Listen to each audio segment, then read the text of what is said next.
Com a Leão Tour, o cliente não é apenas mais um passageiro. Nossa marca mais forte é o atendimento personalizado. Dos itinerários mais longos a viagens mais curtas, a Leão Tour oferece os destinos mais diversos, aconchegantes hospedagens e roteiros de entretenimento que cabem no seu orçamento. Se viajar é um prazer, com a Leão Tour, este prazer não tem limites. Acesse leãotourmilhas.com. Olá, muito boa noite para você. É muito bom estar com você aqui mais um dia, 3 de março. E você sabia que hoje é comemorado o Dia da Vida Selvagem? Pois é uma data muito importante que é comemorada desde 2013, viu? O Dia Mundial da Vida Selvagem tem como objetivo comemorar a multiplicidade das espécies, mas também de alertar sobre os perigos que ameaçam a fauna e a flora mundial. A gente realmente precisa respeitar e muito, a natureza que sofre tanto com maus tratos. Vamos aos nossos destaques de hoje. Temos uma entrevista especial com o deputado federal Fernando Rodolfo. Ele será o relator do caso Daniel Silveira. Ele vai contar como será a sua relatoria e o que pensa sobre o caso. Polícia Federal desarticula grupo que fraudava compra de testes para a Covid-19 no Maranhão. E ainda, a gente vai mostrar como foi a reunião de governadores aqui em Brasília com o presidente da Câmara dos Deputados, Arthur Lira. É tudo isso e muito mais a partir de agora.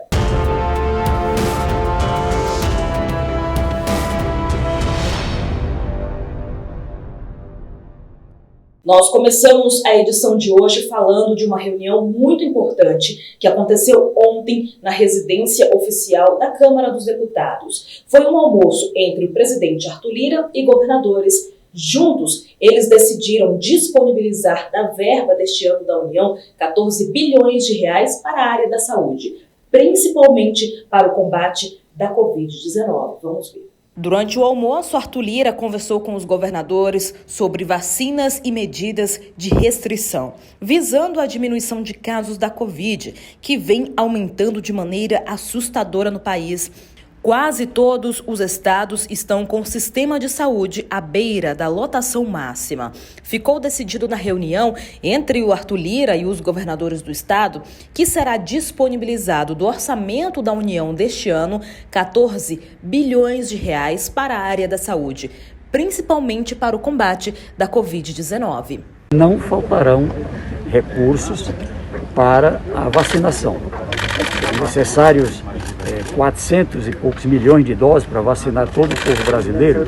Pela média do preço da vacina, foram reservados 20 bilhões de reais. Qual é o desafio? Nós temos contrato, tem o recurso. O desafio é fazer acontecer o cronograma, foi isso que colocamos. E aqui nasceu uma proposta, já tem um grupo de trabalho na Câmara e no Senado.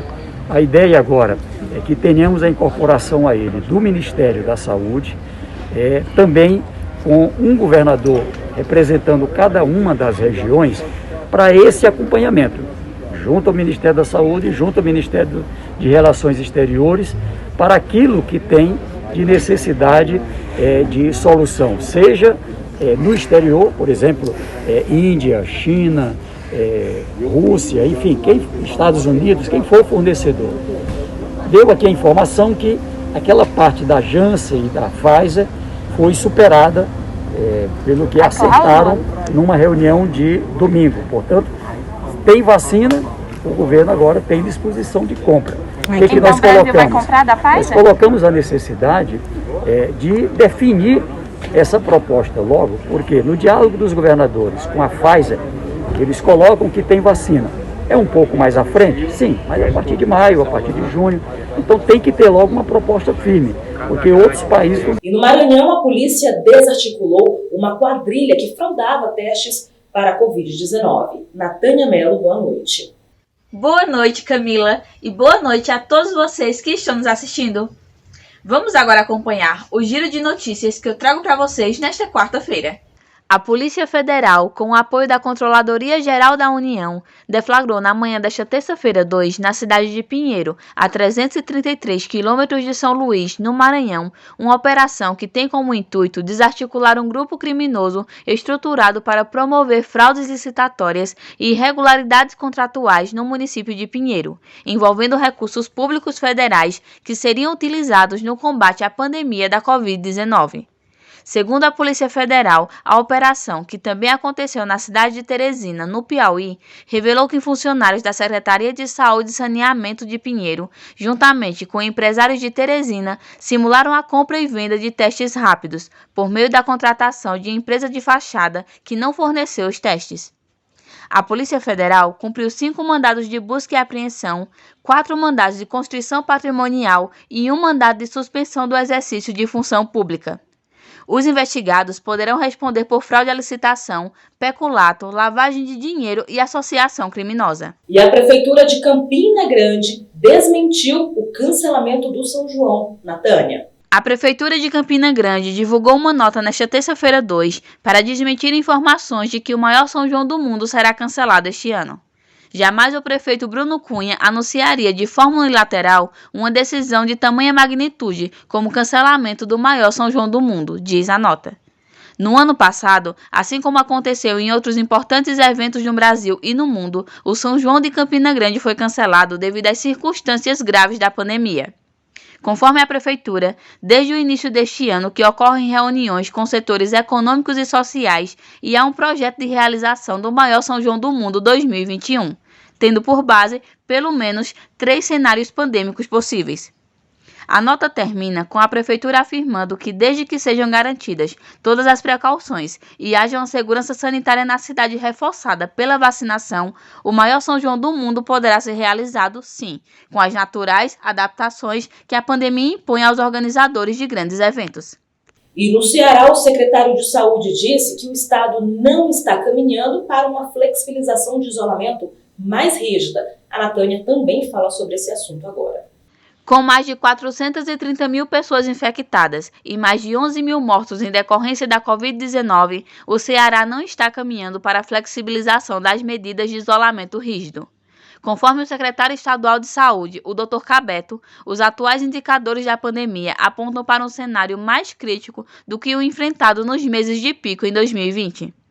Dr. Cabeto aponta também que o número de pessoas jovens contaminadas aumentou consideravelmente, o que reduz a mortalidade, mas que faz com que o tempo de internação fique longo e aumenta a sobrecarga no sistema. Além disso, outro fator que pesa é a contaminação simultânea, tanto considerando os bairros de Fortaleza quanto as cidades do interior ao mesmo tempo. Em 2020 foi Fortaleza, depois Sobral, depois o Crato e por diante. Isso permitiu um deslocamento de pacientes de uma região para outra. Isso não vai ser possível na mesma intensidade, lembra ele. Diante disso, ele afirmou que o Ceará não está caminhando para a liberação do isolamento social rígido ou do toque de recolher estabelecidos por decreto. Camila, fico por aqui, mas volto daqui a pouquinho com um giro de notícias pelas redes sociais dos governadores nordestinos. Até já! Natânia, muito obrigada pela sua participação. Agora eu vou chamar o jornalista Marcelo Jorge, ele que fez uma entrevista especial com o deputado Fernando Rodolfo. O deputado federal Fernando Rodolfo será o relator do caso Daniel Silva, o deputado federal do PSL que foi preso recentemente. Marcelo, é com você. Ótima noite.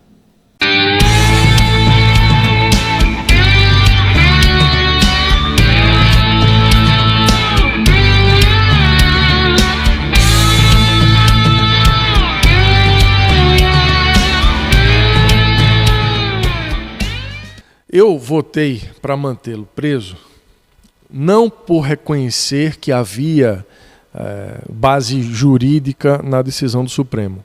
Acho que a decisão do Supremo em mandar prender o parlamentar ela é passível de debate, né? Ou seja, de discussão.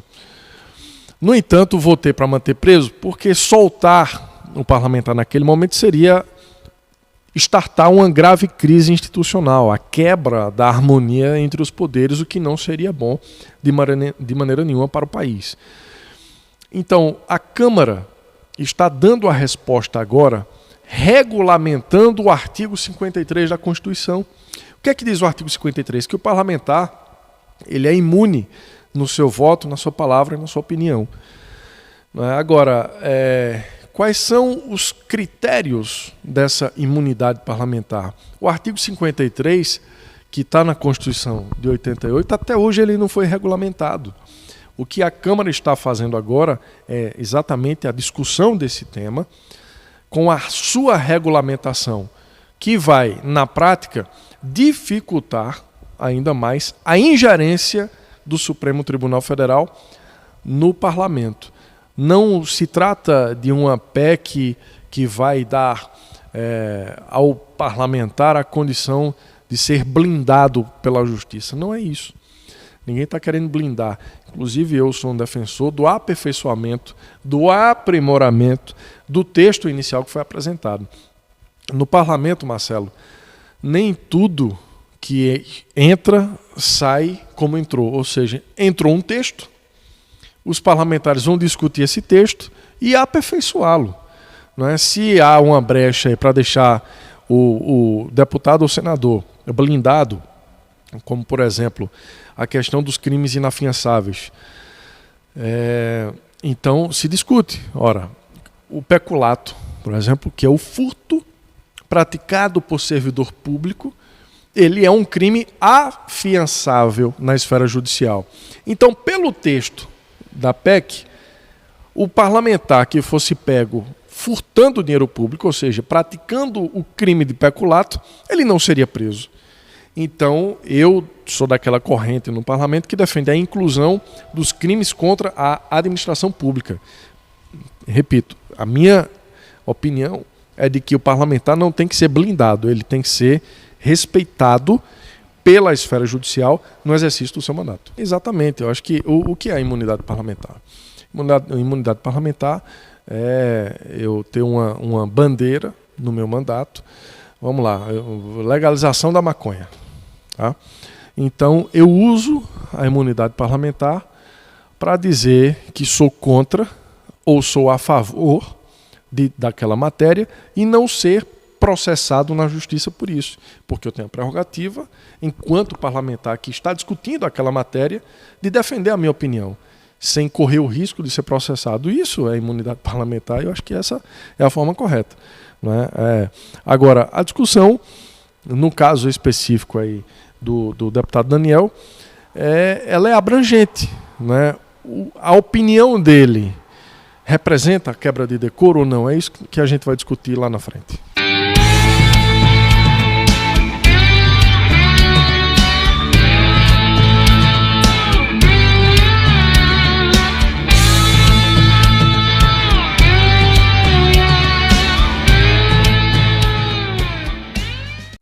Conversando com o deputado federal Fernando Rodolfo, pertence ao PL pernambucano, conversando aqui para o programa Brasil Nordeste na TV com o Brasil, com o Sandro de Moura, exibido pela Sky, pela Oi TV no canal 28. Bom, o deputado Fernando Rodolfo foi muito procurado pela imprensa em todo o país durante essa semana, quando o seu nome foi apontado para a relatoria desse caso do deputado Daniel Silveira. Grandes veículos de comunicação ouviram o deputado e aqui na nossa região, naturalmente, nós temos o maior interesse em saber sobre esse assunto, o desdobramento desse assunto, e eu queria saber do deputado qual o período, essa relatoria, a coisa será célere, a gente vai ver resultados em breve? Olha, o deputado Daniel Silveira foi notificado na última sexta-feira para apresentar sua defesa, ele tem 10 dias e deverá fazer no prazo regimental. Após isso, eu, como relator do tema, tenho 40 dias para fazer a instauração do processo e depois mais 10 dias para apresentar o relatório. Sendo assim,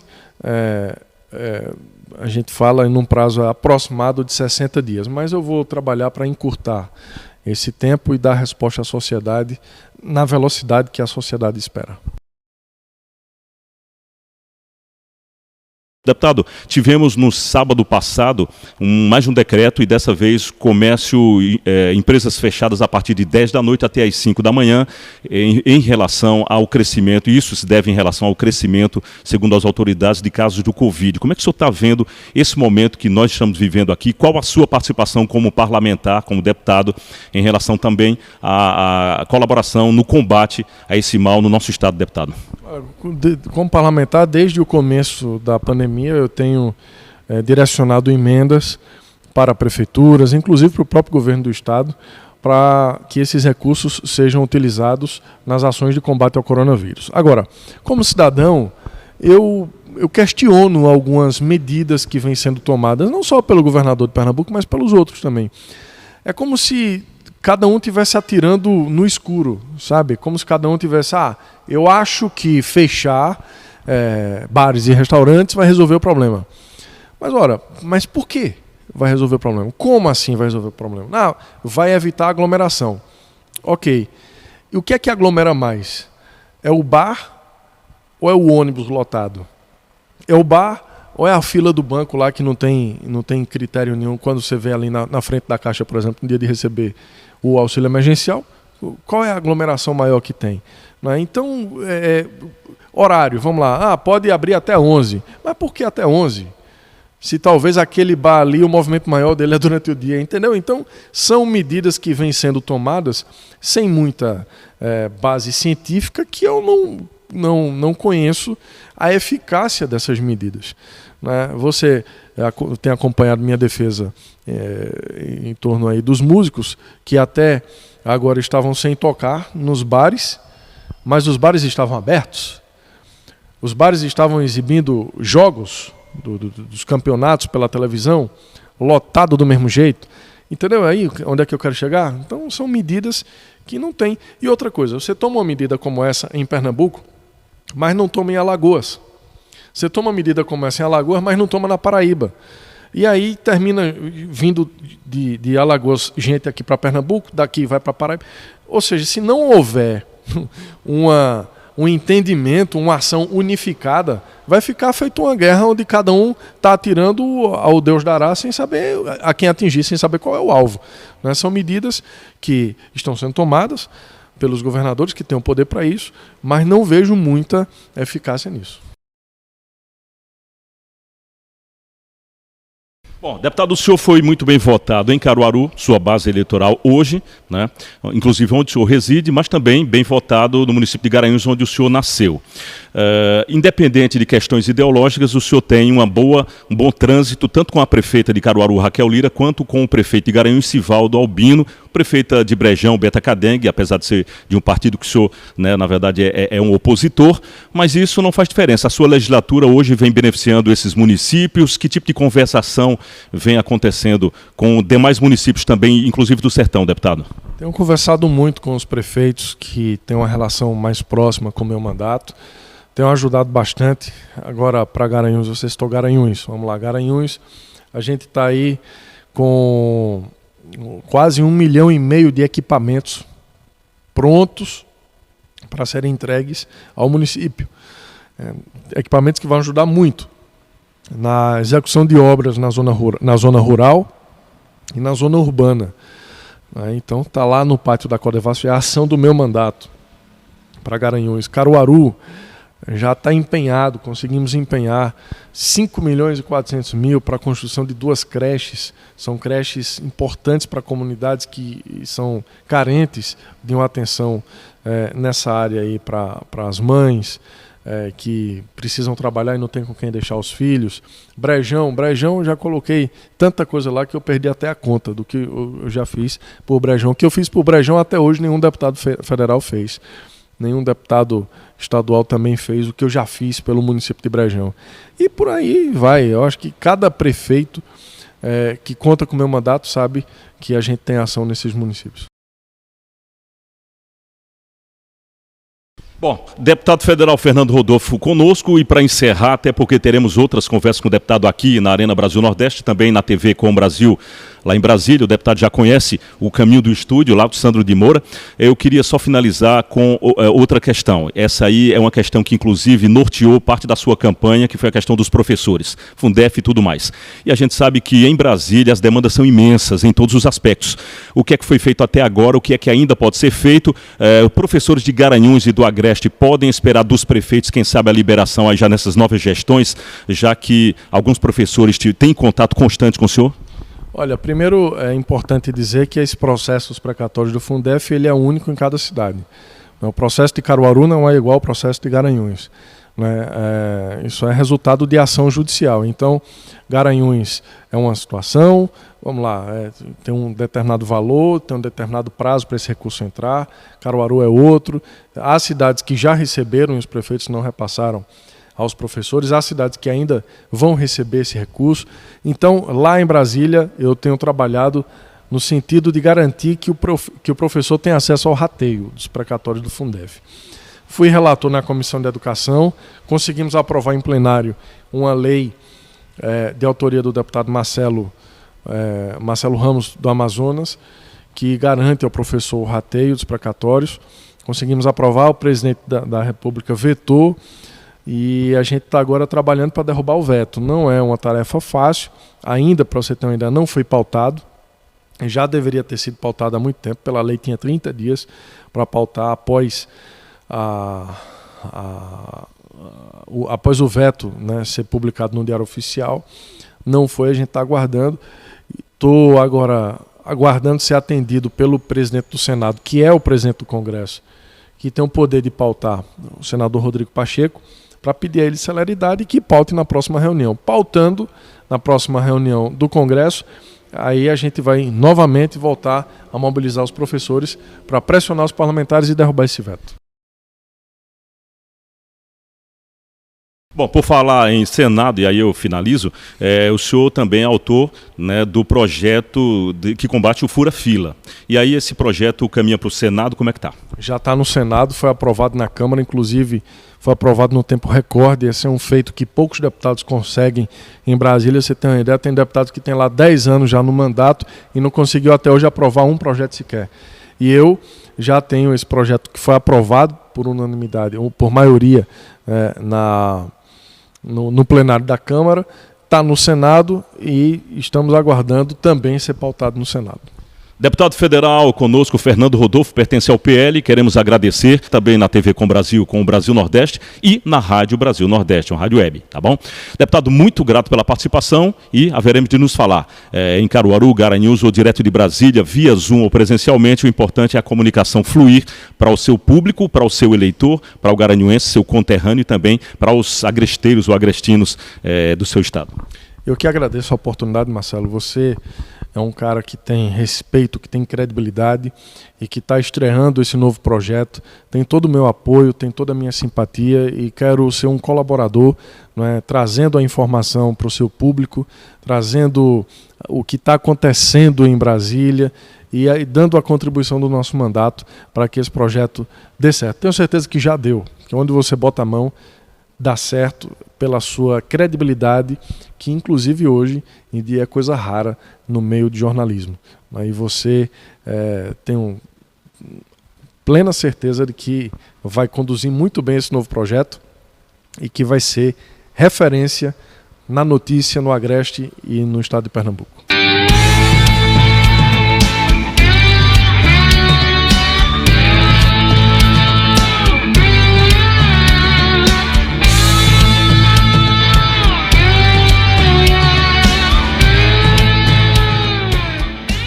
Marcelo, muito obrigada por essa entrevista. Obrigada também ao deputado Fernando Rodolfo.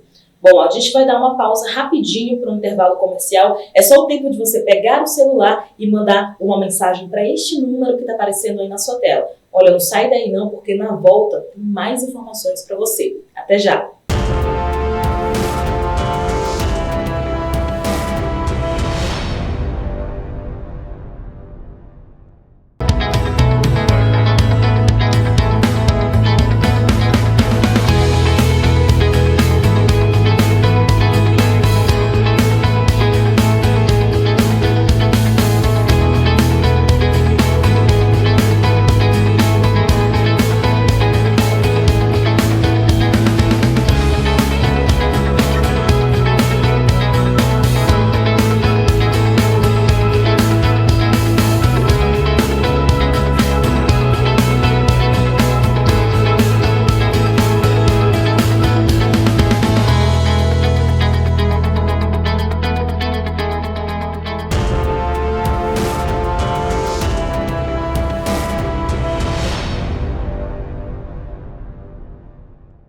Estamos de volta agora, eu vou chamar a nossa colega Rita Brandão, direto da Bahia. Ela vai falar sobre a compra de vacinas por lá. Rita, é com você. Olá, telespectadores do Com Brasil Nordeste.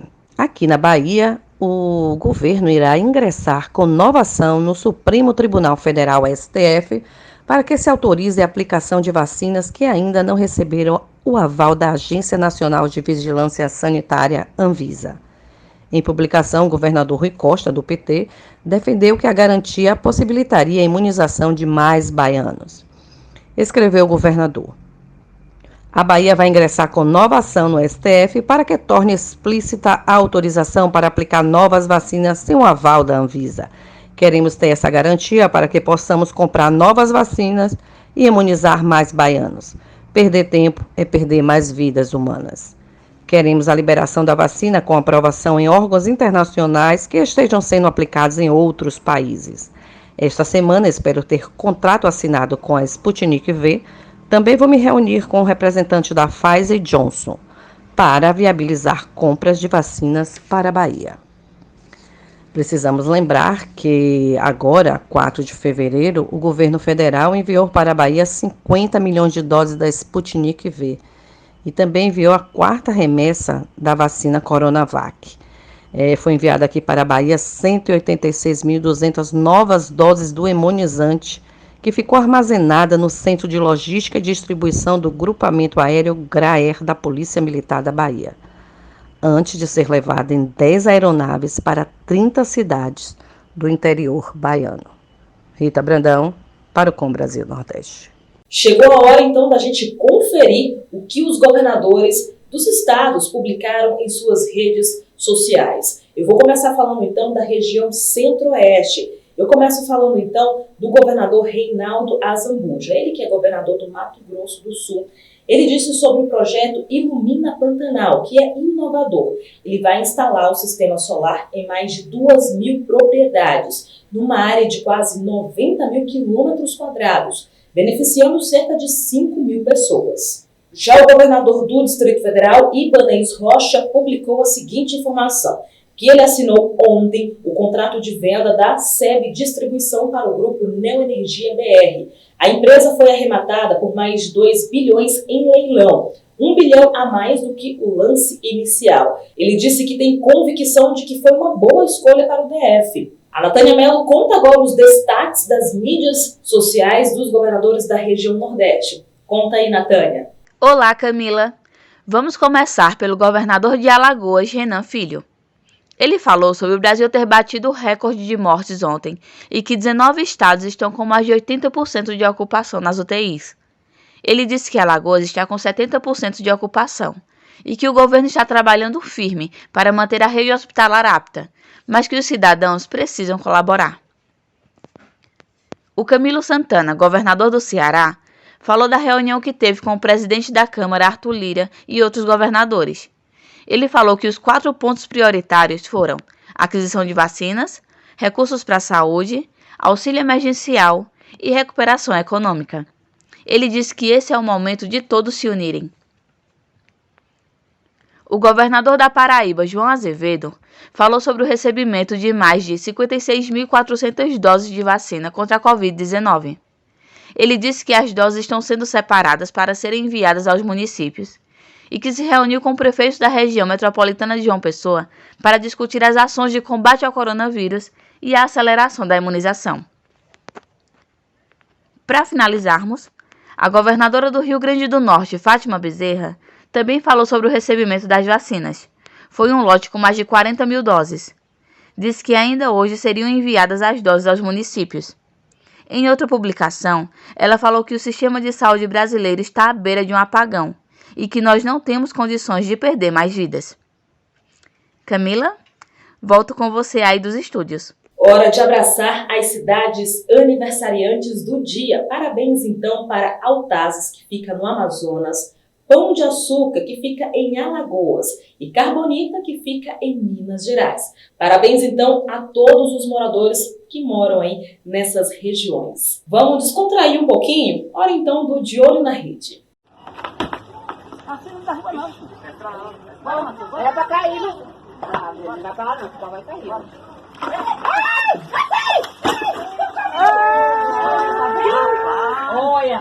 O senhor é da avó, como é que fica embaixo? Muito obrigada pela sua companhia. Uma ótima noite. A gente se encontra amanhã. Tchau.